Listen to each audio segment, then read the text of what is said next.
Hey, it says I'm live and I'm early this time. And I have people there and I have likes. What the French toast?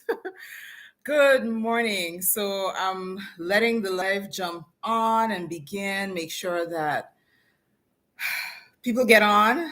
Um, I got so much love from the last one, and I was kind of surprised that it it did what it did, it did its thing. That people were really enthused for the done for you presentations. um, I have on my shirt, I'm doing my branding today, yay. um, yeah, so for me, it has been a journey with Ignis, and I think the journey is really just getting started. It's made sound funny, but it's how it feels. So it's not quite 8 o'clock yet. What do I want to talk about before we get into compliance? So the polls were up for the time, 8 o'clock. And in the polls that I had for the time of this live, I made a point of the fact that I am an early riser. This is the one morning where I wanted to be in my bed the real way. That was like crazy. But we have been having some heat waves in the Virgin Islands and in Puerto Rico. Well, US, British Virgin Islands, Puerto Rico. But we've been having some heat waves. And over the last few days, I've had to be out and about doing some things. I took off some time from work to make sure that this was ready. But, the road to hell is paved with good intentions. So even though I had some time off, my schedule was still crammed, still have stuff to do. But one of the things I want you to know is that this stuff really excites me. The passion for compliance is not just a catchphrase. It's legit real. I could be like dog tired. You ask me a compliance question and I'm all excited and back on, like switched on. So today's topic is going to be on sanctions compliance, and it is a heavy topic. One of the things that I have seen over the last few decades, like let's go with 2 decades. Actually, let's go a little further back.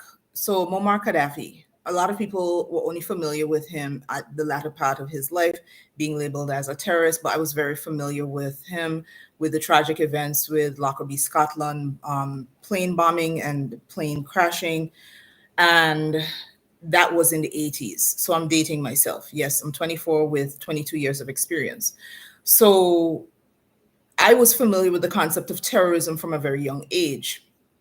And I had a relative in Barbados who was really mischievous when he was younger. So they used to call him Gaddafi. So it was a name that I was familiar with because, he was really, he was little boys, but he was really extra. So it was one of those things that I had an awareness of in my mind. My late father, grew up in the UK. And again, the UK has had, and Ireland, Northern Ireland has had their issues in the past with terrorism. So it wasn't something that was brand new to me. But as we got into the latter part of the 1990s and early 2001, we had the tragic events of 9/11. Now, all of this is sounding dark and it might not seem like it's related to sanctions, but sanctions tend to get everyone's attention when they come around terrorist acts. And I think this is my opinion, that is what gave a resurgence to the importance of sanctions compliance, because they were always there. Sanctions were always there, and sanctions were always supposed to be complied with. Were they given as much focus as they should have? In many jurisdictions, maybe not. So that's a bit of background and context setting that I hope you find is helpful. So for this live, the actual presentation is in the link, but as done in the last live 2 weeks ago, there'll be a freebie for the fastest 5 to download it for free. Once that is done, that's it. There are no more freebies. I had somebody ask about the GRC. Somebody in the BVI asked about the GRC presentation because they missed it. They were traveling and they were like, they wanted to get at it. So it's not, and they want to pay for it. So what I'm going to do is reactivate. Well, I have reactivated the GRC because I took it down with the intention of deleting it, and she caught me the day that it was set for deletion. So I'm going to put it back up for another 3 days. I'm going to send her an email so that she knows, because she's as an executive in the firm she works. So I'm going to send her an email, but that is going to be live for another 3 days. There's not going to be freebies for the GRC presentation. And if you missed the GRC presentation that I did 2 weeks ago, just check the live before this, and that'll give it to you, right? So I'm seeing people joining. Thank you for joining me in the morning. We have no French toast and coffee available as yet, but for future lives, we're going to work on that. I think that would be good. I love French toast when I am out. And I love to cook, but not French toast. Strange, but anyways. Morning things aside. So now that we have a little more of you on, thank you so much. Hi, welcome back. And as I was saying earlier, to kind of kill a little time because I started early, this live was driven by request. Now, my lives are typically at 3 p.m. here in the Virgin Islands. And I had a few people contact me out of Europe and India. So Europe, India, Africa, Asia Pacific region, this is as per your request, 8 a.m. And of course, if you are on this side of the planet with me, it's not too early for you to get up and watch. So I'm hoping you join me. But you gotta love YouTube and social media for allowing people all over the world to reach out and contact you and be like, hey, this is something I would want. So thank you for that. I do love the engagement. And definitely keep it coming. If you think of something that you want to see or hear more about, I am not shy. You should get that. I'm definitely not shy. So the done for you presentations on compliance topics, because I offer training. I have taught, some of you know my backstory. I've taught compliance courses as my second job, and developed courses for other people in the past as my second job. And I developed this passion for teaching. Now, my late father and my mother's just recently retired as an educator, both were in the education field. And I would like to think it was osmosis, but maybe it's part genetics and epigenetics. So the teaching, to be a part of the learning process, is something that I really do enjoy, because I understand that people learn through different means, and sometimes it's very difficult to get certain concepts across. People learn in different ways. Some are tactile, some are auditory, some are visual. So I try to make sure that they're mnemonics to help people understand concepts whenever I have taught and whenever I do my lives.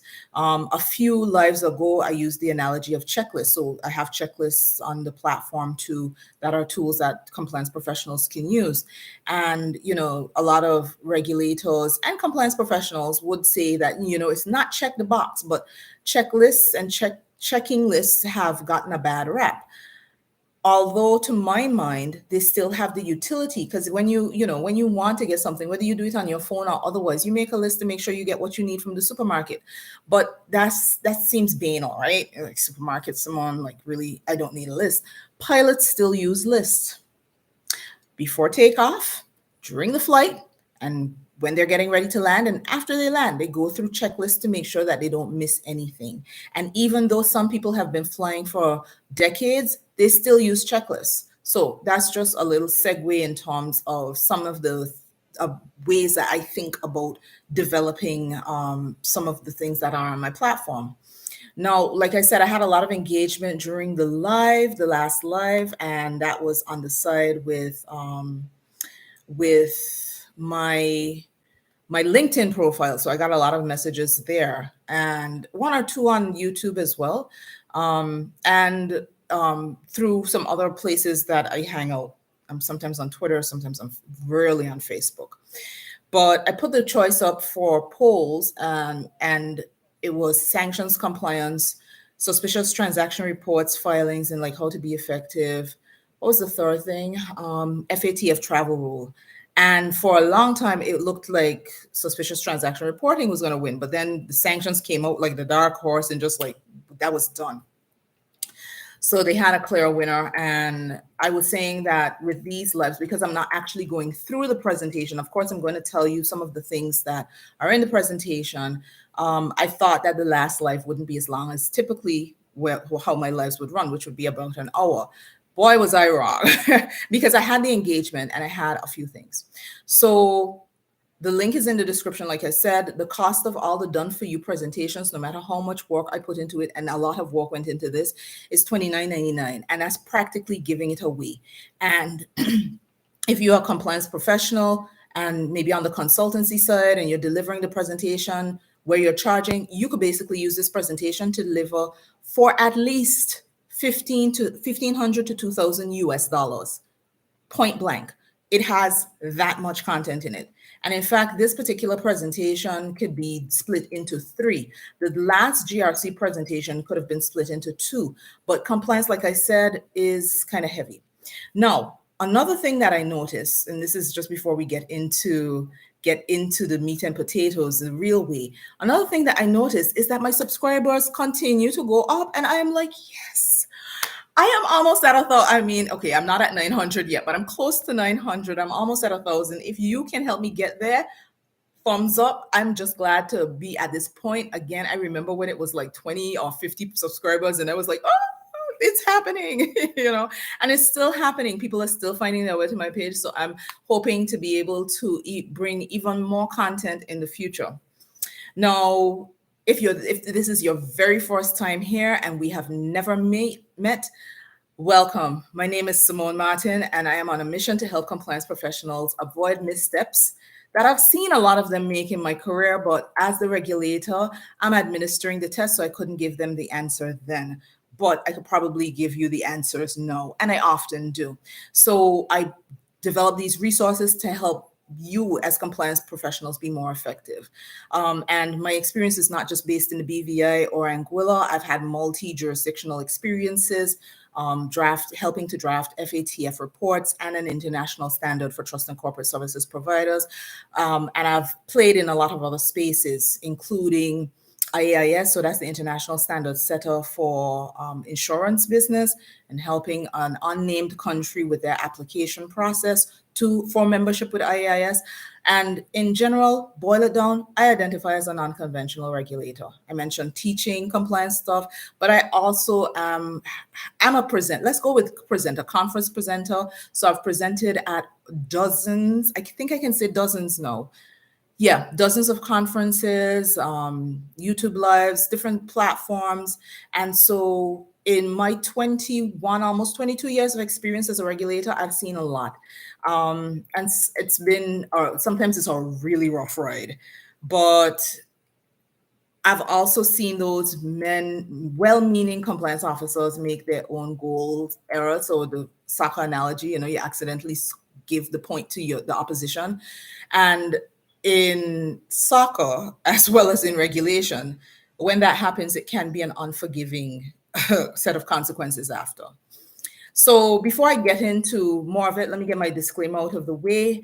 I'm a financial services regulator. I am not a lawyer, and I am not your professional advisor. And the views I express on this channel are definitely all my own and do not reflect the views of any regulatory body or international standard setting authority. Now, with that out of the way, let's dive in. So, sanctions compliance, heavy topic, but with all that's happening in the world, it is definitely timely. And so maybe I shouldn't be surprised that it came out as the dark horse. With what's going on in the world, some of you will be familiar with what's going on in Ukraine, but there are other countries that there are unrest or issues, and there are countries that have had long-standing sanctions against them. For the PF element, so AML, CFT, PF, proliferation financing, the People's Democratic Republic of North Korea, I think I got that right, DPRK, right. They have had a number of sanctions that have been firmly in place on them. It is one of the few, I think it's one of 2 or 3 countries that have not participated in the FATF mutual evaluation process ever, I think, ever. Since FATF was established, and that was in 1999. But again, sanctions go beyond just countries. They can go to people, they can go to entities, and now more recently, sanctions have been extended to wallet addresses for digital assets. I think that even in that particular space, there's going to need to be a little more development on that. But that's in one of the slides. I've touched on it lightly because I recognize not everybody will be looking at this from the fintech perspective. Um, and in terms of this presentation and the GRC presentation, all of the done for you presentations are free for members of Chasing Compliance. So if you're in, and there've been meetups, there are going to be more meetups. In some of these cases, if you want to get a more detailed explanation on a particular point, you DM me in there. You get access to me and to this the 20 almost 22 years of regulation and perspectives. And I think I've been told it gives very helpful context. So consider joining or just hang out in the live. And if you're not subscribed, definitely subscribe. It's definitely free and you still get a ton of useful information. So the presentation I gave, I provided 8 subjects, 8 for the overview, 8 areas to dive into. Again, it's over 20 slides. It was at one point it was 33 slides. I boiled it back down a bit because it was getting a little too specific to the region. And so the titles are Sanctions, a deep dive introduction, Sanctions in Financial Services Regulation. Let me see if I can pull something and put that in the chat. Because I want to get the chat going as well. Feel free to tell me where you're watching from. So what's in the done for you presentation? Enter. Yes, you have to get up early for work. All right, so I'm putting it in the chat. I'm looking at how it comes out. I'm just going to hit enter. Is it going to allow me to hit enter? It is not going to allow me to hit enter. It's too long. All right, so let me pull some of this out. Delete. Enter. So where you see the dots, so where the bullet points are.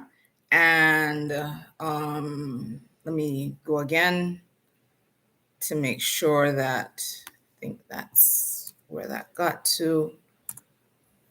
Yes. All right. So those are the topics that are in the presentation that are covered in some depth. And the presentation has notes in them as well. So same as the GRC, it has the notes so that you could actually speak to the different points. You don't have to wing it or anything. You can read through the notes. The only thing that you would have to do in terms of editing this jurisdiction is put in what is the law in your country. I've put in sanctioning bodies and I've focused on the main players from my perspective. And again, this is where it was getting a little too long because if I try to make it that detailed, I'm going to get into trouble because, okay, you might be watching from Canada. And of course, you're going to look at what the Canadian authorities would do from that perspective. And they largely mirror the US and the UN. So from that perspective, you should be safe in relation to just finding it. And in the presentation, there are tips in terms of how to find who are your sanctioning bodies. So it's sanctions, a deep dive introduction, and it has to be a deep dive introduction because sanctions are heavy. There are different types of sanctions. They're targeted sanctions. So economic sanctions, there are sanctions for that are directions that are called, I think in EU, UK, the UN, the United Nations Security Council's resolutions are not necessarily directions, but they're adopted globally. So, well, except for the sanctioned country, if it's a sanctioned country. So they adopted globally and, they filter them down into their local laws. So it's always a safe bet to go to the UN Securities Council to see what resolutions they have in place and whether they've amended or updated them.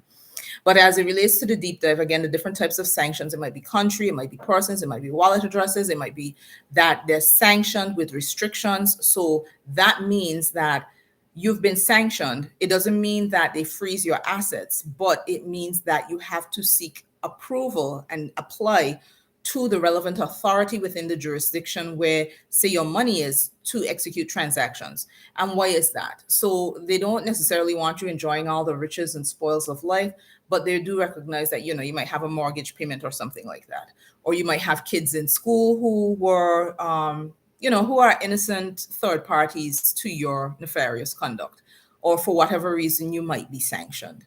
Again, country sanctions, so sanctions in relation to the country, they usually identify why that sanction has been introduced. So whether it's human rights violations, which we go back to DPRK, and proliferation financing, they tend to be another one that is flagged for those sanctions.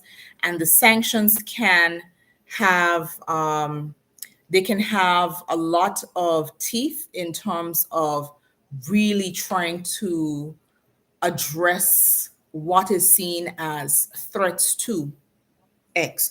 So threats to peace. If you're going about toting and playing with nuclear armaments, that might not be a good thing. So of course there are going to be sanctions in relation to that. Human rights, wars and war crimes, sanctions are going to be put in place because it's a threat to peace and global stability. And this is the rationale. Now, at the end of this discussion, I'm probably going to touch very lightly on where I see the future of sanctions compliance in relation to well, and it's in the presentation as well, but I'm going to touch on a bit of that. But the second topic, see how the deep dive, why the deep dive had to be a deep dive. The second topic is sanctions in financial services regulation. Now, sanctions exist, but then as it relates to you as a compliance professional and in financial services regulation, what do you do? What's the impact? Why do I have to give any kind of regard to this? It's important for you to understand, especially if it is that you are, say, a KYC analyst or a compliance administrator, and you're wanting to level up in your career. This is a potential area for you to really, really develop a unique set of skills and expertise and make you an invaluable asset within a firm. So it's definitely something worth considering from that career perspective. But also, a friend of mine told me, when you can master something that is typically difficult and people run away from, you are able to command your price. So you basically write your own check. Like, oh, no, I have the skills in this. Let's look around the room to see who else has. No one else? Oh, I'm so sorry. Then we'll have to negotiate my salary. And it sounds a little, like tactic, but again, the pay that you pay compliance professionals, a lot of firms still are hung up on paying compliance professionals when it is that the annual salary you could be paying the compliance professional could be gone through an enforcement action in a minute. Gone, and like several times over, gone. Just this is what you do because you were not compliant. So that argument is one of the narratives. Maybe we can get into that in a career life. If you're interested in a career life where I'm focusing on some of the career tips, because again, I've seen a lot, and I've seen a lot of challenges from different compliance professionals, let me know in the comments. People are quiet. But yeah, let me know in the comments if you're interested in that. I'll probably revisit it and go from there. The third topic is sanctions compliance, key factors for trade FIs and fintechs. So traditional financial services firms and fintechs. And why did I put this in there? If you've been following the news, you would have seen they talk about whether Binance or, name your cryptocurrency exchange, for not only not getting KYC, tell them I have a course on that. I mean, come on, like, you're still having issues with this? For KYC and for sanctions compliance. And the KYC issue is kind of tied into that, because if you're KYC and you don't understand who the beneficial ownership of the structures or your clients, who the underlying clients are dealing with, or where they are operating in the world, yeah, you could breach sanctions in a hot minute. Some of the common challenges that are impacting sanctions compliance is fourth. And again, I've listed those out in detail. I think that was it was a few slides. Well, it was more than 3. And again, in this presentation, I also did the slides a little heavier than you should because I wanted you to understand the connectivity of some of the issues so that if you want to break, and you should, break it down a little more for your explanation. And this is why this can be broken up into 3 presentations. It's just a lot of content. So the common challenges are listed. The fifth topic, 5, right, is critical success factors for sanctions compliance. So we've talked about what the common challenges are. What are the minimum things that you must have to achieve compliance? It is important because, you know, this is not just going to be a cakewalk. It definitely won't be a cakewalk. I see more people joining. Yay. The sixth topic are the consequences of sanctions busting. And the consequences are not just firm specific. If you're dealing with a sanctions subject and you just decide, nobody will know. No. There are consequences for you, for the people that work for you, and for the country. And we'll get into a little bit of that. And then the last topic is the future of sanctions compliance. So in my presentations, when I do presentations, I took the position about 5-6 years ago that I will not end a presentation with conclusion because compliance topics are so live. They are always ongoing. There's no conclusion. There's a future. There are key takeaways from whatever the presentation topic may be, or there may be things to consider and discussion points, case studies, whatever the case may be. But I like that future outlook type to end a presentation, right? So that is how I approach my presentations. And again, if you're new to the channel, this is the first live you're watching, or maybe the second live. A few weeks ago, I did how to develop your own internal training. So you could look at that for the tips to help you get better clarity in terms of how to develop, present,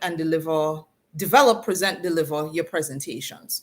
So hopefully those will help. So the presentation has been done for you, and without a title slide and the end slide, it is over 24 slides, 25 slides. Like I said, it was getting up into 34, and I boiled it back down. And almost all of the slides have extensive speaking notes. There are some hyperlinks in there for different bodies that you should know in different reports. I've hyperlinked an FATF document in relation to recommendation 6 that has best practices for dealing with sanctions. I've not gone into that particular document. I'll save that for the membership. But recommendations 6 and 7 are very relevant in relation to sanctions, targeted sanctions. Sorry, what to do. Thank you. What to do and what you should look out for. But a lot of that has been fed into the development of all of the content for sanctions compliance. So like I said, sanctions can be its own niche.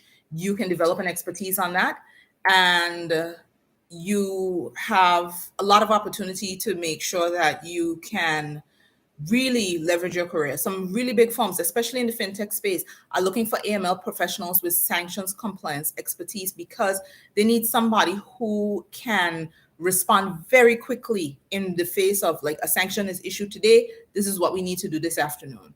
And in terms of scrubbing the clients or the contacts or business relationships, because you can breach sanctions through so many different ways. And I think that is one of the challenges as well. Now, of course, like I said, you would need to have your local laws, and maybe you want to tweak the headings.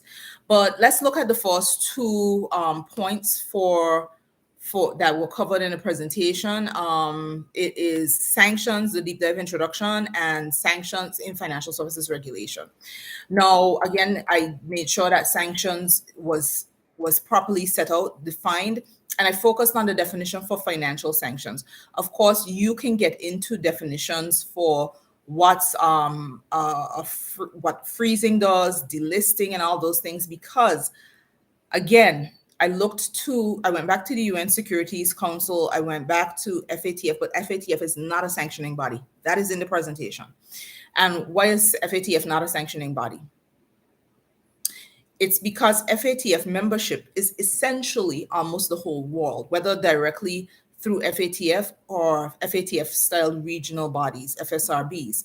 And, they have their own approach in terms of what they would do in relation to issues of non-compliance. They might have a public statement, but that is mainly centered around after the conduct of a mutual evaluation, and or they see something that has basically deteriorated in a country that heightens money laundering, terrorist financing, proliferation financing risks, and they would definitely issue a public statement or list them as a non-cooperative country or territory, but not necessarily sanction them like would the UN, US, UK, EU, Canada, name the country. And you have retaliatory sanctions as well. So a recent example is that the US issued sanctions against certain Russian individuals in relation to the Ukraine conflict. And in response, Russia issued their own sanctions against US individuals, a lot of politicians, high level delegates, as a response. So sanctions are flying. And it definitely matters where you're operating and where your customer base is and how far out around the world you get. We are increasingly a global community, and part of that fact is why I think that the slides in relation to the future of sanctions compliance might be the most important ones, but that's just my opinion. Now, the most notable sanctions that keep popping up when you're doing AML CFT compliance training, UNSCR 1267 and UNSCR 1373. Now, I say UNSCR, and that is essentially United Nations Security Council resolution. I have that all broken out for you. I have hyperlinks for you in the presentation so that, it's not just alphabet soup again for you. And those two resolutions are in relation to terrorist financing, the latter being issued on the heels of the 9/11 attack. So it's those are some of the resolutions that you will continue, no matter where you are in the world, you will see them popping up. Other than United Nations, and the key countries that I've named, different country. I mean, almost any country can issue a sanction. So, and they can issue them against people. But sanctions, again, are triggered by different issues. So it helps you to remember that, okay, is there a pattern? And this is something I've actually not checked. Is there a pattern to the type of sanction issued based on the underlying causation? Is it a threat to peace? Is it massive environmental crime? So it might be environmental crime. We might be targeting people and companies. Is it human rights? Is it that you violated international laws? So you know that there was some maritime challenges on the other side in the Asia Pacific region with the South China Sea, and borders of countries, and what international law says about how far out your border extends into waters. Is it that the sanction being issued has a correlation to the underlying issue, human rights violation, different type of sanction? So it might be, if you are in the field and you have time and you feel really excited to do it, maybe you could look at a correlation type study to see whether there's a positive correlation for a particular type of sanction being issued in response to a particular type of causation. But financial sanctioning bodies, so the economic sanctions, are typically connected to a government central bank or their foreign affairs ministry, where there isn't a central bank. So when you hear OFAC in the US, a lot of people are familiar with OFAC, but a lot of people might not recognize that OFAC is a department of the United States Treasury Department. So Treasury, Federal Reserve, print money. They deal with money, monetary policy, economic policy. We're going to issue sanctions. In the UK, it will be HM Treasury. So is it that you recognize where the sanctioning power is? And in some countries, they actually establish task force to help them address their minds to sanctions. Now, the working group or task force will be comprised of people within whoever deals with economic policy in that country.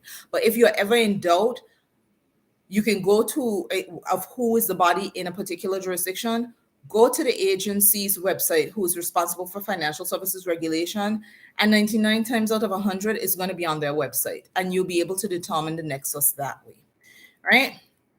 So it's early. Is it too early for the freebie?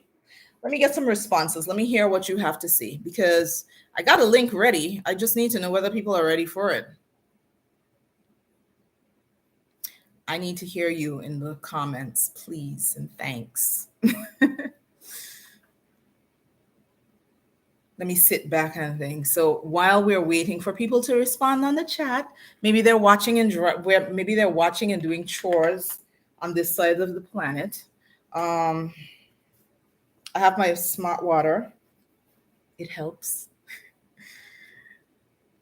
They should really be sponsoring me, smart water. And smart water and chlorophyll. I do chlorophyll as well. Chlorophyll water in the mornings when I remember. It's one of the things that helps with my skin, I find. But when I do remember to do the chlorophyll water, so I had it was very green. It only has a tinge of green now. When I do the chlorophyll water, I tend to have a lot more energy. And I didn't do chlorophyll water for a lot of this week. So that might be why, or hypersun, because it's no longer the ultrasun. We have these heat waves are ridiculous. Why the hypersun is getting to me. All right. So I see 6 people on. It's the fastest 5. So the probability is that you can get in on this. I'm going to drop it in the comments. Let me copy that out. You ready? Yeah. All right. I'm dropping it in the chat. Hey, Rima. There we go. Fastest 5. Go. I'm here drinking my water.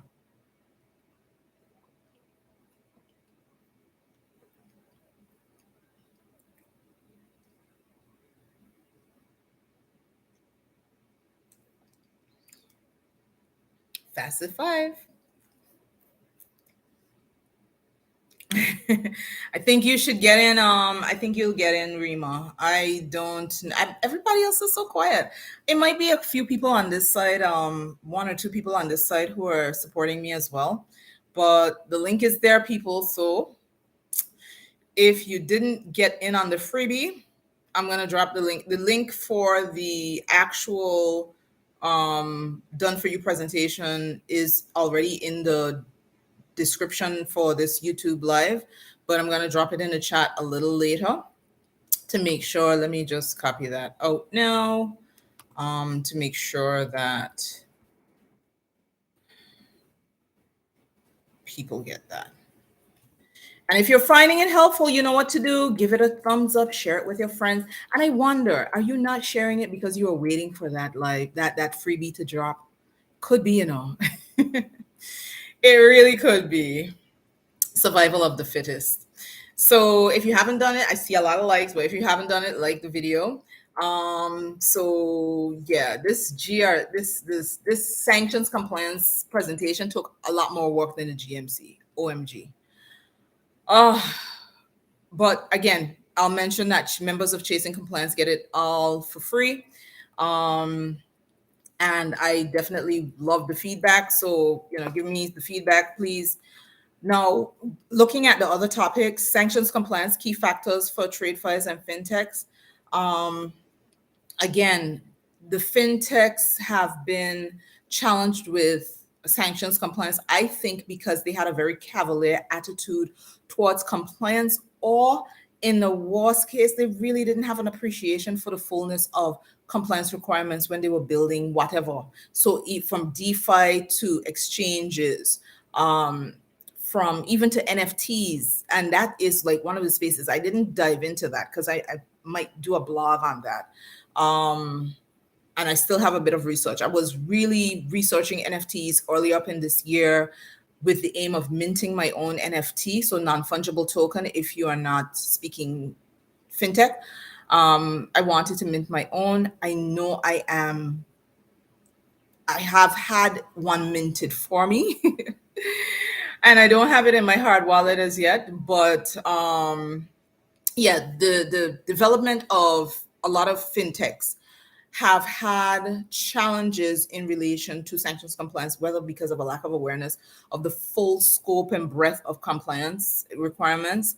They've also had issues with KYC and other what I would deem to be basic AML elements, but I can't knock them too hard because traditional financial services institutions are still having the same problems. But I think the underlying reasons for them having problems are different.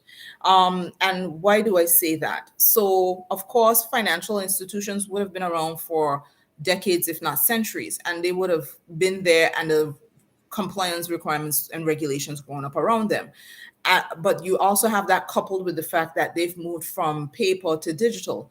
And even in the conversion process, they may be dealing with dirty data. So that might be, they might have digitized their records, but they might still have a lot of dirty data that they would need to clean up.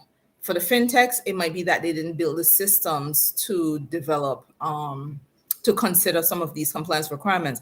And it's so much easier to bake in compliance and bake in whether AML sanctions compliance than to try and add it on after the fact, in especially in technology firms, based on how I've heard from persons who are actual developers and have been on dev teams. So, in terms of that, with fintechs, they have one problem. With trade fairs, they have another problem. But there's a convergence where they might use APIs, right, to allow them to scrub their systems for new sanction subjects. So scrub their client base and other contracts or other, depending on what business they're in, to see whether they get a positive hit. But even the APIs themselves need to go back and be validated. It's like, you have a laptop and you're not updating it for the latest issues to troubleshoot certain bugs and issues.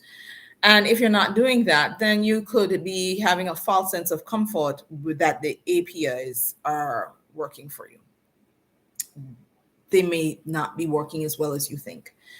You also want to reduce false positives. And so, again, that goes back to cleaning up dirty data. I've seen quite a few things. Good morning. I've seen quite a few things. We've dropped the link in the live. I don't know if there's still, because it was 5 freebies. We have 6 people on, so maybe somebody dropped before. But yeah, I don't know if you can see the chat where you're at. But yeah, so the challenges with fintechs also come back to making sure that they validate coding and data and how sanction screening is done, and making sure that the data is clean for sanction screening. Because if you're dealing with, thousands or even hundreds of thousands of records every single day being scrubbed, and the systems are such, I've heard of, and I don't endorse any particular sanction screening product, but their particular programs that will scrub. So they've gone through the list and say a new name is added, and they're not necessarily going to re-scrub the list with all the names. That particular one, no, I didn't deal with this specifically in the presentation, but that particular one, I remember hearing that and being troubled by that. And it was a presentation that was being made, I think, at a conference prior to the pandemic. Someone was talking about the sanction screening product, and I was like, that's a problem. That is a problem. And why that is a problem? Because you can you could change clients. So for trust companies, right? You could have a company, an underlying company. The company has beneficial owners. That beneficial ownership could change, directorship could change. And if it is that the tool is only going to add this new name and not recheck everything, you might have a mismatch. So there's a set of rules, like based on how it was explained, and hopefully they've addressed it. They need to tweak the rules. If X, then do this. If Y, then do this. But as a fail-safe, you need to be scrubbing the entire list every day. I just see ways to get around it, and I am not explaining that as clearly as I should. But sanction screening products can also give you a false sense of comfort if they're not sufficiently robust in terms of how they go about attacking your data, and screening, all the issues. When it comes to fintechs and especially the exchanges or other platforms where you have sanctioned wallet addresses, those are flagged. And the thing about that, I feel a bit more comfortable, it's basically all public. If you are into fintech or you're curious about crypto and you have the misconception that Bitcoin is anonymous, it is not. I had a discussion with a brand new colleague yesterday, who I consider to be a brand new colleague, really spirited discussion. And it went into the crypto field. And, it is, there's a lot of information that needs to be shared in relation to that and what can and cannot be done. Because even for the innovators, some of them are of the view, well, oh, you can't regulate this, and oh, central banks don't need to be in this, and oh, this and all that. And I'm like, okay, you are smart. No one is going to take that away from you, but you are not as smart as you think. And some of the hubris that's coming out is quietly being looked at and worked on by regulators. Regulators around the world still do have some capacity building to do, but they have a few smart ones who are on top of their game. Common challenges impacting sanctions compliance. I mentioned the dirty data issue and data integrity, but one of the other areas that I have seen, you could have the best systems in the world, but if you have like single points of failure, kids, it's over for you before you even began. Um, okay, so I see a question. Thank you for that. Without enforcing any of the programs, are there are there two or three screening tools you feel are better, or suggestions of what you would look for to determine the efficiency of a particular tool? No, I'm not endorsing anyone. Are there two or three? I'll take that offline. I don't even want to name a company, and here's why. Um, there's some companies that have presented these things and I've been aware of the presentation. Um, and some of them have presented it in my former capacity as head of enforcement at the BVI Financial Services Commission, whether at a conference or at another platform. And I got to interrogate it differently there. So I won't name anybody, in terms of what to look for. A few things. One of the things is testimonials. I actually have to work on my own testimonial page. I have testimonies, but I have to work on my testimonial page. Testimonials, who uses their system? That's one of the big things, and the type of firms that use their systems. Two, firms that are willing to demo and like allow you to test it in a test environment are also good, because they have sufficient confidence in the veracity and integrity and efficacy of their system that they're willing for you to test it. Three, what do they do with your data? So if they're using an API to screen the tools, and they're having how do they make sure that your data remains your data and there's no bleeding of the data over to, say, a system that they have cloud and all of that. Artificial intelligence. So Nilesh, it's so funny you should say that. I did a short Friday last week, and this week was just haywire, so I haven't been able to do any shorts. But my next set of shorts are going to be around AI and compliance, because I can knock out several of those things. AI has its utilities. AI also has its limitations, because it comes back to machine learning. So who's doing the machine learning and the large language models for machine learning in terms of helping to develop sanction screening? That particular aspect, I know, still has a lot of development to be done. AI also has its own risks in terms of how that evolves, and then making sure that you have endorsement from the regulator, especially if you're in a regulated environment. So no regulator will endorse something for you, but you can basically say to them before you even purchase something that we are adding this as a tool. And I think that's in one of the slides in terms of like how to be proactive. You actually engage the regulator to say, well, all right, this is what we're doing, this is a positive effect, this is, how we're going to go about it. And invariably, and you can put the question to them, if there are any risks or challenges, we've considered these things, or they might give you a list of things to consider. For me, if you wrote to me and told me that, and this is Simone's opinion, not as regulator for X authority, I would suggest to you to make sure that the cybersecurity element of whatever tool you use is also robust, in that you have tripwires, and I'm using a general term, tripwires, within your system to tell you whether that API or that tool is going further than it should.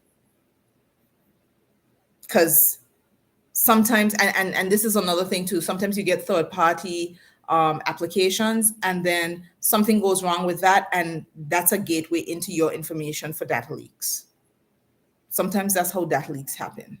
And it's not that they have done something wrong that they want testing, but they might have done an update and somebody had some, some code out there to basically act to help that be a conduit for them to get in. So somebody might have gotten the back door of the API.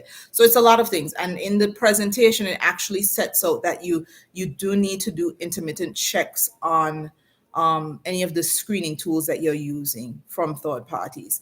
But Nilish, I am going to be talking about AI. I have a blog on AI. I actually spoke at a conference in Singapore on AI and regulation in financial services. There is and it's on YouTube. It's not on my YouTube channel, but it's on YouTube, and you can find it in my blog. So my blog, let me pull the link for my blog so that you could get that. If you're interested in reading, of course.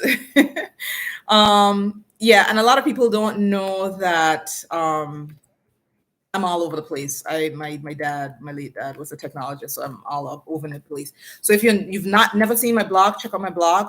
I think there's a lot of great content. I'm starting up the blog again.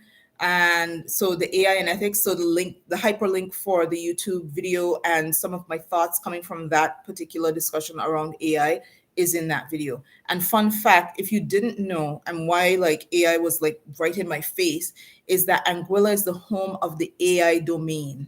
So, all countries have two-letter suffixes to that. So it was the telex code, and the telex code was basically transposed into what is now your country code for IPs, so your internet providers and whatever. So in the Virgin Islands is VG, but in Anguilla it's AI. And so they actually, like, if you want to establish a domain with the AI in it, .ai, it's in Anguilla. You do that through Anguilla. So, and the government has the whole process and everything. But, this is not a blurb for Anguilla. It's just, a little fun fact. And with that, with all the businesses that were looking to register there, that kind of tripped regulatory tripwire. So that is how it was like right in my face when I went to do my secondment there. So that was fun. What else? So yeah, because sanctions compliance, let me just double back a little bit. One of the things with sanctions compliance, I spoke about it being its own unique field and own unique niche, but sanctions compliance also kind of really got its focus around the same time that compliance was emerging as a profession.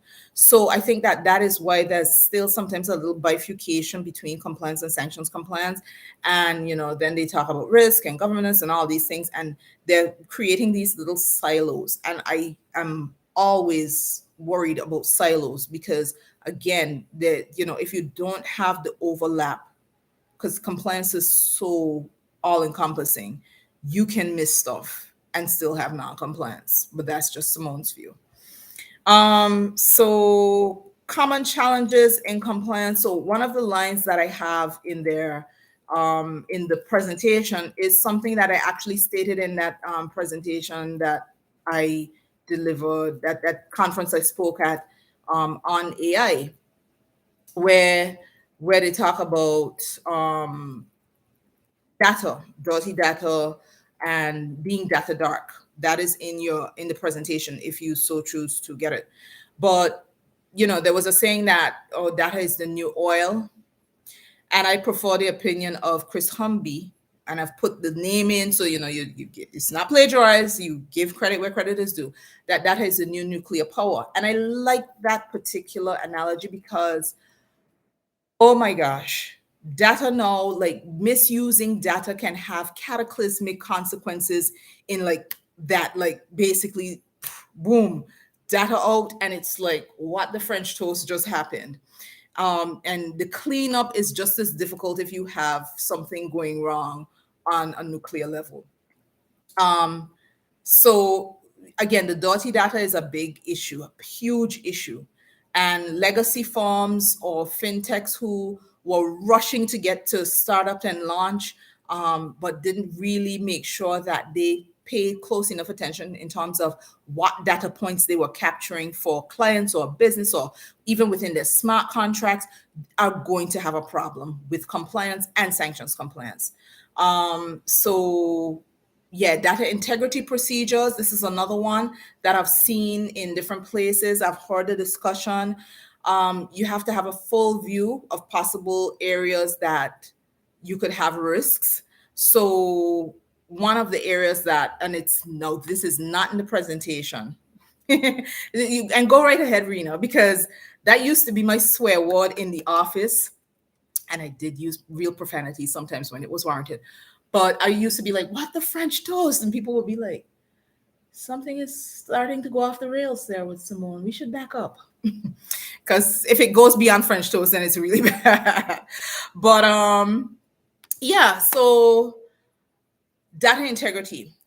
One of the things that I saw in relation to firms when we were having discussions around on-site inspections. So my two courses, KYC, what to inspect when being inspected. You could get it as a bundle or you can get them separately. But get them as a bundle. You save money that way. And you get in and you could get the discussion points because the KYC course now has lives. Actually, I need to reset something there. But yeah, so when I've gone in and you go into a thing, you see people being able to delete data. So I've misentered Rena's information. What do I do? Not overwrite the information. I delete her file to re-enter it. I have a problem with that. Because if you could delete a file, because it may be that you did not misenter Rima's information. It may be that you just need to update the information. And from the time you delete something and you don't have non-delete protocols within your firm, you have a huge problem. Because if information can be deleted by accident or by a rogue employee, data dark is an understatement for where you'll end up. And so that is one of the areas that I think is really critical. I saw, was it JP Morgan being fined for deleting 47 million emails and they were fined $4 million? Absolute utter garbage. They needed to be fined at least $2 million for every email they deleted because they know better. Record keeping and record retention is one of the core underpinnings of compliance frameworks. Now, there's a lot of speculation as to why it was convenient for them to delete it.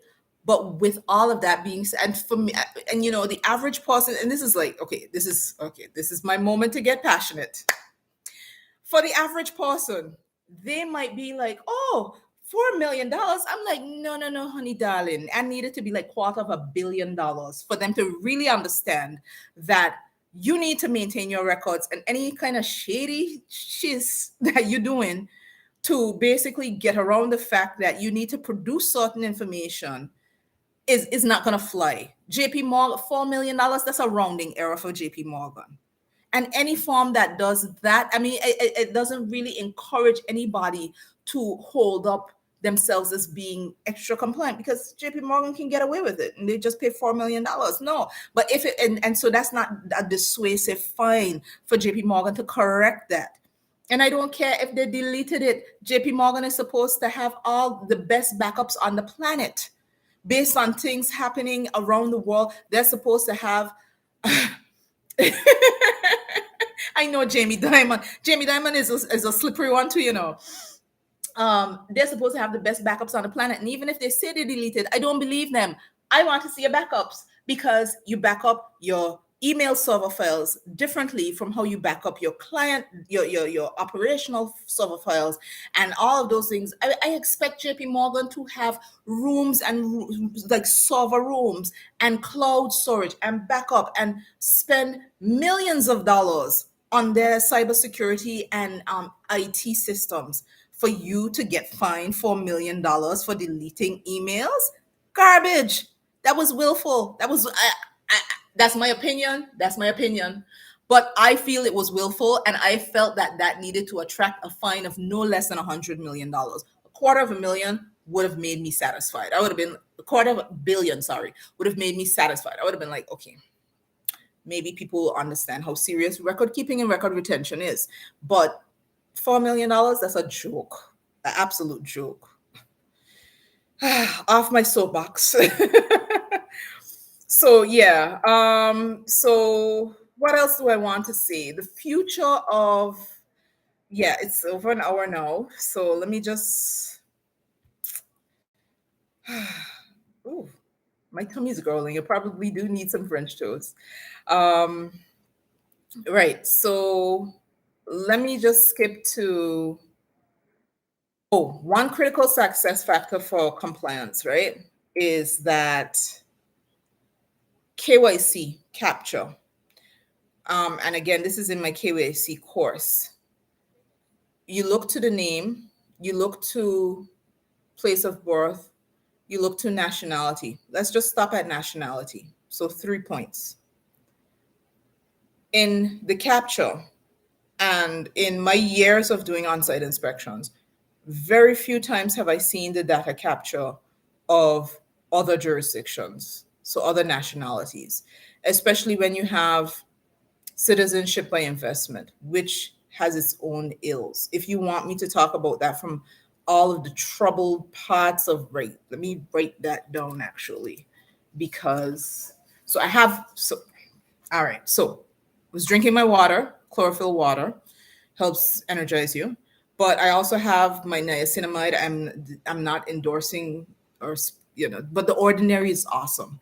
Niacinamide, because I see like a breakout from being in the heat, and I have it here to remember to put it on immediately after the live. So it was on top of my plain sheet of paper.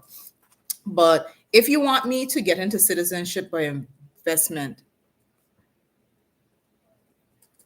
let me know. I'm going to put a poll out on LinkedIn and on YouTube to get some views as to whether I should have a discussion piece. That wouldn't be a done for you presentation. That would be, I think, just a compliance talk. It might be a LinkedIn live, because I'm thinking about doing LinkedIn live soon, and I might even like pop over to LinkedIn after this and do a LinkedIn live. I already have on the makeup and the shirt, and I'm ready. I just need some French toast. But yeah, they don't capture the nationality part. So citizenship by investment. So you might be from a country that might have issues, might not, or you might be rich and you want a particular nationality. You go and you pay for your citizenship by investment. What compliance challenges does that create? It does create some. But is that captured in your KYC? You could have additional citizenships by birth, so by your parentage. I do. And you could have additional citizenships by marriage. I'm not married yet, but that could happen. You could have additional citizenships from residency. So you could live in a particular place for a long enough time and be like, oh, I love it here, I'm going to stay. You could have any number of things being bestowed upon you. But the issue is, from compliance, does it make you a PEP? Is it presenting an additional risk, heightened risk for money laundering or any other criminal activity? Well, financial crime, criminal activity. Let's not even go with financial crime. Um, is it a typology that is emerging that needs to be studied more? And maybe there's nothing wrong there. These are questions that need answers. But I'm going to put it in a poll or something and maybe discuss it, because I think that that would be a good point to jump on. But with that being said, the data capture for KYC in traditional financial institutions and fintechs don't often go deep enough to analyze these things, and often miss the fact that they're data points that are relevant. So do you have linkages to a certain oligarch from a country that is under heavy sanctions right now? If it is secondary or even tertiary in that person's KYC information, you're probably going to be data dark on that. So that is one of the things that, in terms of critical success factors, you need to consider. One of the other critical success factors that I put forward is practicing. So basically, like, okay, you have your sanctions compliance provisions in place, and you have all sorts of provisions on what to do. But when rubber hits road, when you actually now have a sanction hit, right? So somebody is your client and they are now a sanction subject. And again, remember there are different types of sanctions. So sometimes de-risking and offboarding that client is not the step to take. What do? Oftentimes firms are slow to react because they don't have the muscle memory for it. When it comes to other compliance things, you're doing it all the time, so it comes like that. The muscle memory is right there and you can just fire it off. But sanctions compliance, not so much, because it's so heavy. People don't necessarily like to delve into the minutia of what do I need to do in relation to respond to X if this happens.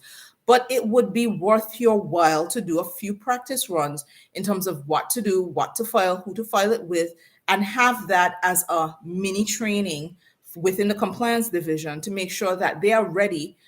Everybody in the pool is ready to respond should you have that happen. Because at the pace of which sanctions are being issued, and that's one of the challenges, the pace at which sanctions are issued. I remember early in my career, oh, there's a new sanction. We haven't had a new sanction since 3-4 years ago. Let us read and digest that sanction and consider how we need to address this and I'm just fictionalizing from the other side of the regulatory divide. But let's sit and digest how we are going to go through this particular sanction. You had time to digest it. Now, every day, and literally yesterday, I am making sure to get the done for you presentation all sorted out.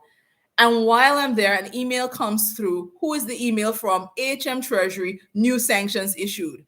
It's like, you wake up this morning, oh, there hasn't been new sanctions issued. Give it about 10 minutes. That's how it feels. So that's even one of the challenges in terms of achieving sanctions compliance, just keeping up to date with what all is going on. Now, let's look at the future of sanctions compliance, just one little element of it, and some of my views. There's a slide that deals with the geopolitical dynamics in our world right now. So those geopolitical dynamics, plus the use of digital assets and the speed and ease with which you can transfer value, are two of the game changers for sanctions compliance, in my mind. Game changers in that it's leveling up companies to become more agile as it relates to sanctions compliance, but it's going to be also a big influencer on how it develops and how sanctions may be issued in the future. I spoke earlier, started off that you could have sanctions subjects being wallets.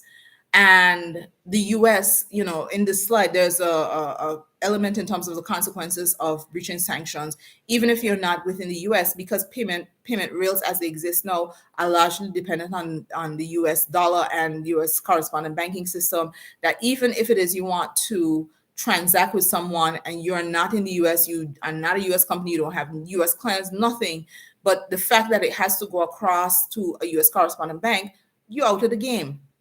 So The future of sanctions compliance is going to get even more dynamic. I would suggest to anybody really dive into this now because, like I said earlier, this is one of the areas where you could basically command your salary. If you become that expert, you could command your salary. And if you've been paying attention to the geopolitical dynamics, you would note that there's a lot more discussion around BRICS. So that's the BRICS nation: Brazil, Russia, India, China, South America. But now it's BRICS Plus because Saudi Arabia wants to join. And there are a number of other countries that have expressed interest in joining and developing their own payment systems outside of the US dollar. Some of that is going to be leveraged by digital assets. And again, see how the two come together like immediately. Um, that discussion is definitely one to watch. So they're seeking to trade without the use of US dollars and for major things like oil. So the whole petrodollar element, petrodollar ain't about to be the US dollar. The petrodollar gonna be anything digital, like, so and two, BRICS wants to issue currencies backed by gold. Now, if you've been paying attention to certain spaces, a number of central banks on the other side of the planet have been focusing on hoarding gold and augmenting their gold reserves. Nothing wrong with that generally. But it was clearly a long-term plan and a long-term play to be able to have a trustless system, because it's all well and good for me to say that we're going to trade like this using digital assets, but they have to be backed by something. So if they are going to issue a BRICS CBDC, and that's a different discussion, I can dive into that. So a BRICS CBDC to facilitate that trade, it has to have its valuation in something. And gold is one of those, well, some people say it's God's money. And gold will be around for millennia. There are gold dust within us, and stardust within us. But it's one of the spaces to watch, and the discussions are ramping up. If you are not aware of BRICS Plus, look it up, make sure you follow it. There are also developments in the fight against terrorism. And so one of the things that I work on, I'm there thinking about like how much I can say. So it was public. It is public. FATF does their work, typologies and working groups and all of that. And I've contributed to 3 or 4 FATF typology reports. One of those typology reports was never published. And the reason why, it was basically a report developed in terms of better typologies and methods for sharing information to combat terrorist financing. And of course, you wouldn't want that to be public because you don't want the terrorists to know, oh, this is how they plan to do it and how they plan to combat us financing or activities and jihads and all of the other things that we think are right. We're going to use this channel. So that's why that wasn't published. So I'm not going to talk about what were some of the best points cited in terms of helping to facilitate that type of exchange. However, because developments are ongoing in relation to the fight against terrorism, I feel that in maybe another 5 years, the landscape for that will change. Will terrorism be completely eliminated? I think not. And you've seen unfortunate incidents of acts of opportunity. So the Lone Wolf Act, I think, is also at a huge risk, but it's a space to watch, and we're going to see how that plays into sanctions compliance.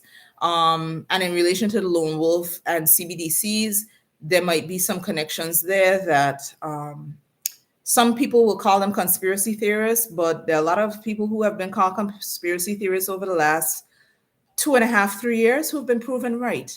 And I won't say on what topic, but if you know, you know. Then there's the issue of environmental crimes. So ESG, environment, social governance, and regulation are beginning to be congealed. I won't say amalgamated. There's some congealing in some areas. Now, environmental crimes, willful pollution, over harvesting, all the different things are there. I think that sanctions will actually start to become more prolific as it relates to environmental crimes. as humanity addresses its mind to saving scarce resources. And again, that's just my view, but it would feed into where I think sanctions compliance and sanctions being issued become more nuanced. So, Rima, do you think ACAMs or ACFCS sanctions compliance certificates are worth the investment? Simone's personal opinion, of course. Yes, of course. ACAMs.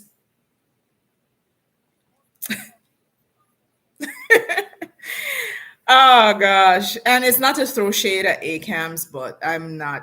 I so the context in which I say that, and again, my personal opinion. So, from teaching compliance, I've also mentored people who have done different degrees, from law degrees, because I am not a lawyer, but I deal with so much law. And you don't have to be a lawyer to provide context to someone who's maybe drafting a thesis around financial services regulation. You just don't. And especially if you've been in it as long as I have and all over the place with it.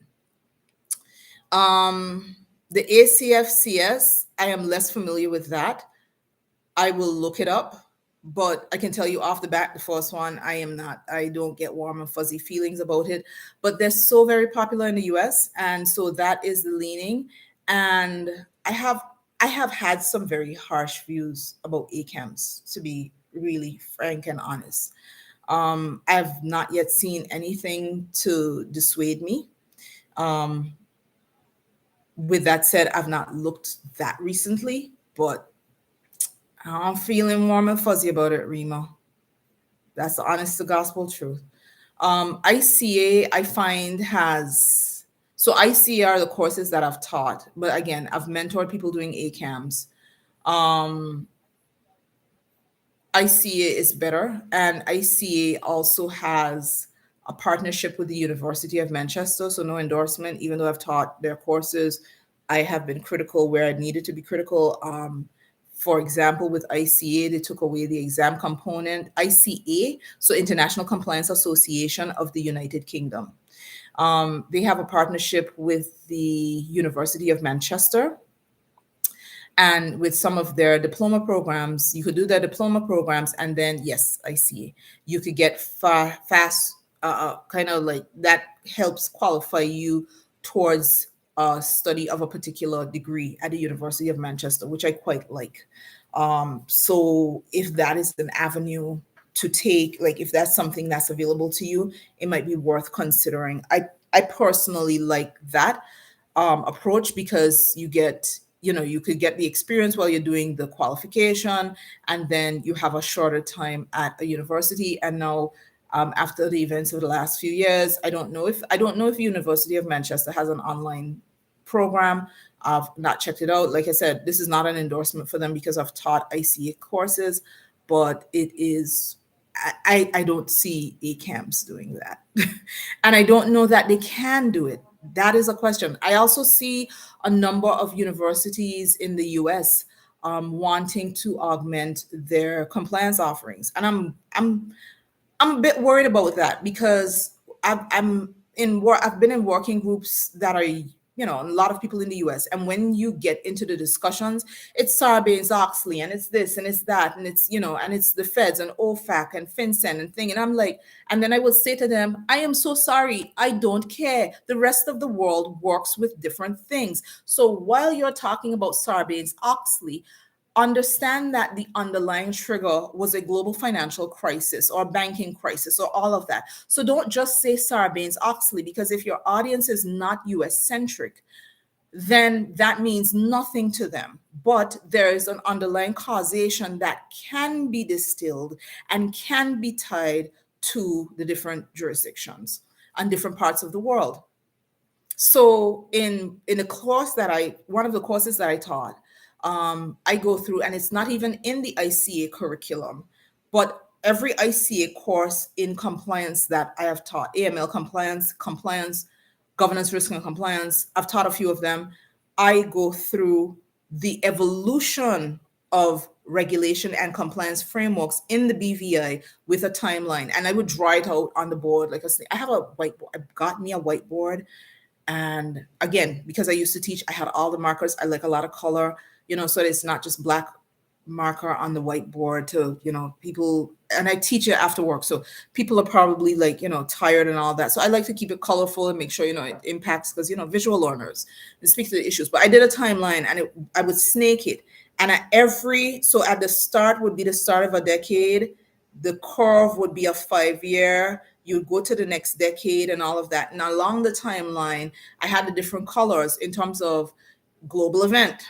So 9/11, 2001, literally September, that was September 11th. September 30th is when FATF issued their special 9 recommendations. The UN Securities Council met like days afterwards. I think that UNSCR was issued, don't quote me, either the 15th or the 16th of September. So, you had a global financial crisis, and I can go beyond AML CFT, and you look at, okay, Basel II, Basel III, bank stress testing, what was happening in the world. And so you look at what global events or even localized events.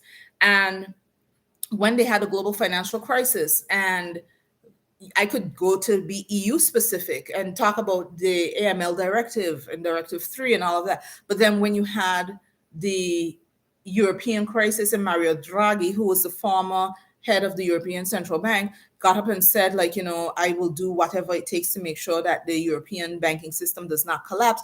He made the statement. He was very cool. He was very crisp. And in classes that I taught while this was going on and shortly after, I asked the students, and can you tell me what he did? He did nothing. And not to say that he had to do something. Sometimes the reassurance of the central bank is sufficient to calm the waters, to know that they're ready to respond is enough. So, and oh gosh, this is passion again. So what went on earlier this year with Silvergate Bank and Silicon Valley Bank, and what the thing is in Washington, the Silvergate, Silicon Valley, Silvergate, and there's another bank with S in the US, and they're talking about crypto and all of that. It was interest rate risk. That was a house of cards about to collapse anyway. But the narrative is such that if you are not familiar with regulation and compliance and actually bank regulation, so I've done a bit of that too. It's not my strongest area, but I know enough about countercyclical capital buffers to keep me up at night if necessary. If necessary.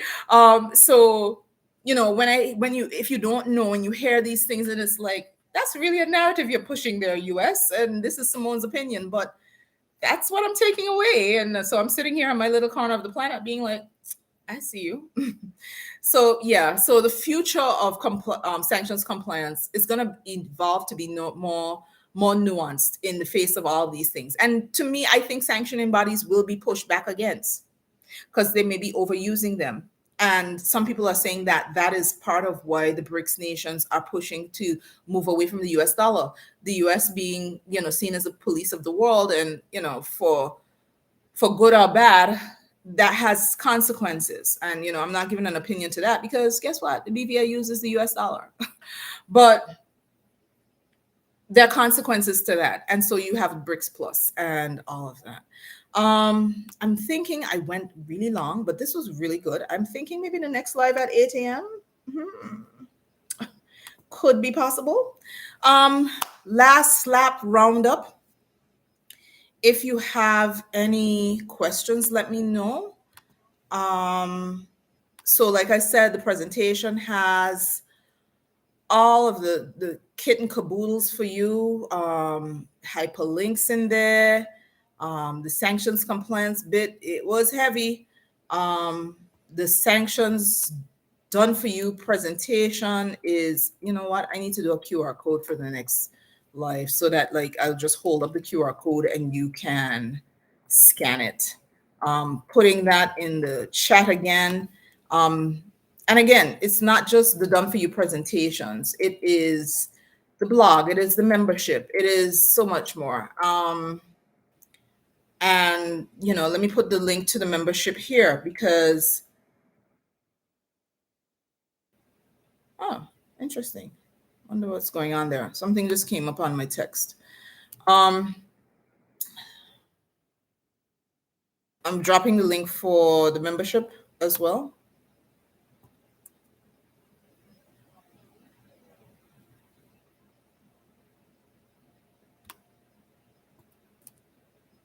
Enter. Right. So the links are there. And if you're interested, the membership is $39.99 a month. And some people are like, I am not sure. No, let me say, I have members. When I did the soft launch, I had members from day one, and it was humbling. I've told the story before in terms of how I was planning to close it down after my father unexpectedly passed. And the members who were there were like, nope, you'll do no such thing. We are staying here. And, we know that we're getting amazing content. Um, and I have a passion for this. Ain't everybody got a passion for compliance? But people recognize the importance of compliance. Some people do have a passion for compliance and want to understand more. Some people are compliance curious, i.e., I don't work in compliance, but I'm curious as to why the bank is asking me for this information. And so I'm trying to cover a broad spectrum of things. The membership is not for the compliance curious per se, but they can camp out there and see if it's maybe they're curious to see whether it's a career option. And I think that they will get better resources and targeted discussions for career choices, because I've branched out into talking about career issues around compliance, salaries, um, reporting lines, support, how to communicate in relation to your role as a compliance professional. Because, like I said, I've seen a lot of missteps. One of the things that I've put in it is in my what to expect when being inspected course is the observation that regulators make in relation to firms that come in to speak to the regulator and don't bring their compliance officer. I have gone through that in some of my shorts. I fictionalized and made it fun as well. That was like last year, September, October. I had a lot of fun with that. And a lot of French toast is in that too, Rima. um, because there's some cases where it's, again, own goal errors, and sometimes you're not even the one causing that to happen. You're trying to keep things together, and it's like you're wondering whether this individual is trying to drive, to turn your blood to water, is a saying that we have here in the BVI. Just run you down. And yeah, I go through a lot of issues because I recognize it is difficult. Where should compliance sit? Next to the damn CEO. It shouldn't be under no chief risk officer. And that's another thing that I have seen. Like, firms get their chief compliance officer, and then to basically bring them down on the top totem pole, they decide to bring in a chief risk officer and put them above the compliance officer. Hello. Now, we do understand that enterprise risk is important, but your compliance officer should be subordinate to no one. Okay, they report to the board. They work together, but then what happens is that job descriptions are developed to frustrate people. And it is one of the employment tactics that I've seen used to sometimes stymie or set back. Yeah, compliance. Yeah. That's a big red flag. Compliance reporting to sales, huge red flag. I've seen that, and I've spoken about that as well.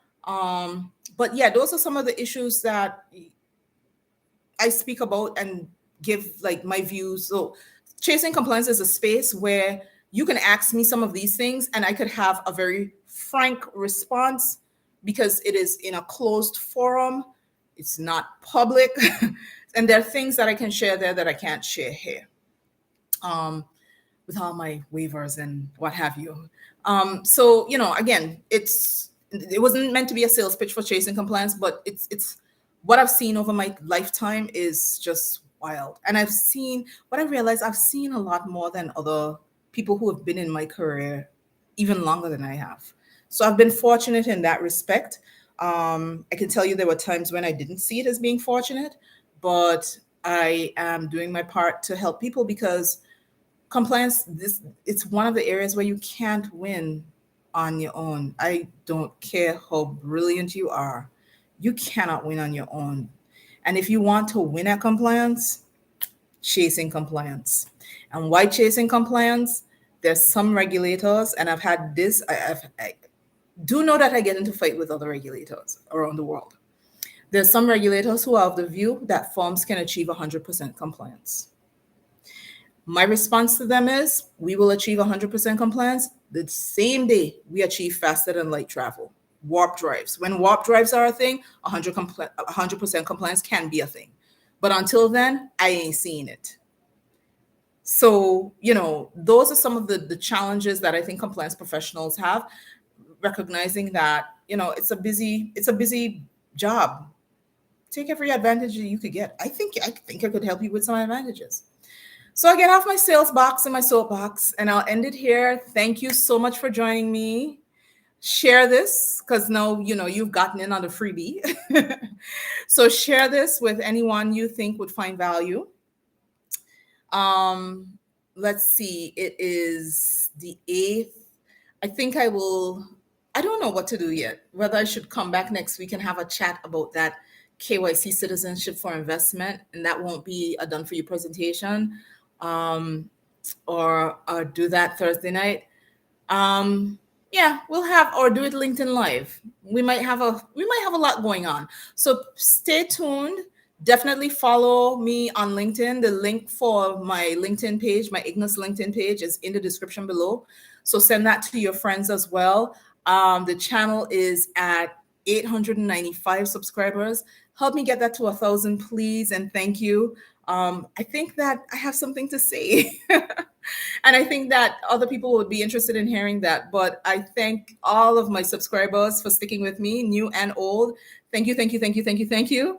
I thank all of the people who have connected with me on LinkedIn. I am looking forward to even more content and even more. We probably might do some more morning lives. So people, tell your friends on that side of the planet they have no excuse now. It's not at a time when they're in bed. Jump in and join Simone because Simone has something to say about compliance.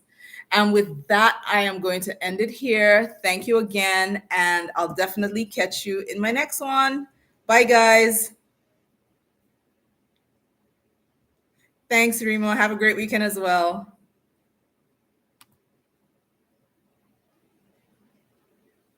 5 a.m.